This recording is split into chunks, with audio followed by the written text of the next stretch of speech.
Hey friends, today I have a special treat for you guys. These are sourdough double chocolate banana muffins.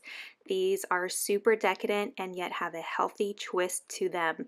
So let's go ahead and get started with the recipe. The exact measurements of everything will be in the description box for you. I have 3 cups of all-purpose flour. I have half a cup of cocoa powder plus 2 teaspoons of baking soda and a pinch of salt. I've got 2/3 cup of sunflower oil. You can also use butter or whatever oil you prefer. I have 1 cup of molasses. That is being our sugar replacement so that we keep this refined sugar free. Feel free to use honey or try maple syrup. I haven't tried that yet. And some vanilla for some flavor. And of course, a half a cup of sourdough discard. You can use ripe or discard, whichever you have on hand will work here. I've done both. And you'll want some chocolate chips or bar chocolate cut up. I normally have the Lily's brand on hand, which is a stevia sweetened chocolate. You can find this in most grocery stores these days, but I don't have the chips on hand, so I'm just going to use the dark chocolate. But if you want to keep it completely sugar-free, then go ahead and use your sugar-free chips in place.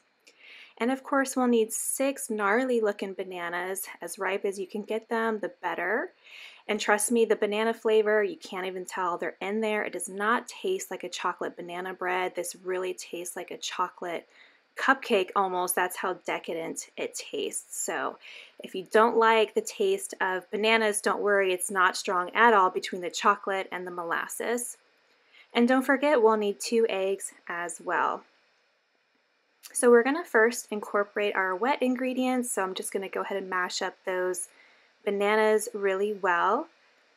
Now, the original recipe is not my recipe. I've tweaked this recipe to make it sourdough and refined sugar-free. So I will link both recipes for you, the original and of course my recipe, how I tweaked this. I love taking a really good recipe and making it my own, and normally that means making it a little bit healthier for my kids and I to enjoy. So it still tastes decadent, but you get the fiber from the bananas, the sweetness from molasses, which is very nutrient dense with minerals and vitamins, and of course the benefit of sourdough as well. So I'm getting all those benefits in a healthy treat. And I really enjoy making the muffins because I freeze half. I have half for now, half for later, and they're so easy to just pull out of the freezer and they thaw in just a few minutes, or you can heat it up a little bit to thaw it out. They're so easy to have on hand, easy and healthy treats. So normally with the sourdough baked goods, I see a lot of recipes incorporating the sourdough, but then not letting it actually ferment. I love to let even my sweet baked goods ferment. So normally if your temperature, if your ambient temperature is around 70 degrees plus or minus, 6 hours is about enough to go ahead and get that fermentation going enough that it's done its job. It's lowered the glycemic index for you. It has allowed the grains time to soak, and that of course helps digestion and minimizing things like phytic acid and those sorts of things that might be in your baked goods. So you can also, if you're worried because of the eggs, because you're using store-bought eggs and you don't want them to sit on the counter, put this in your fridge overnight. It will still ferment. It's just going to take a little bit longer. So I'm going to go ahead and just incorporate that really well. Don't overmix, just getting the lumps out, making sure there's no dry bits in there anymore.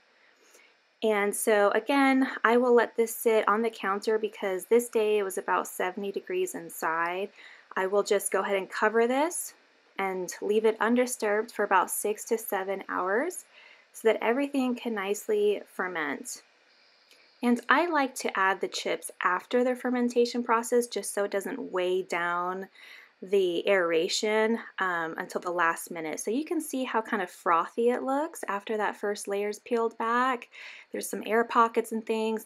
That's how you know that you've had your fermentation going, and that's how you know, okay, we're ready to go ahead and mix in our final additions, be it chocolate chips or craisins or raisins, walnuts. Any additions would be really nice in this recipe. So use whatever you have on hand.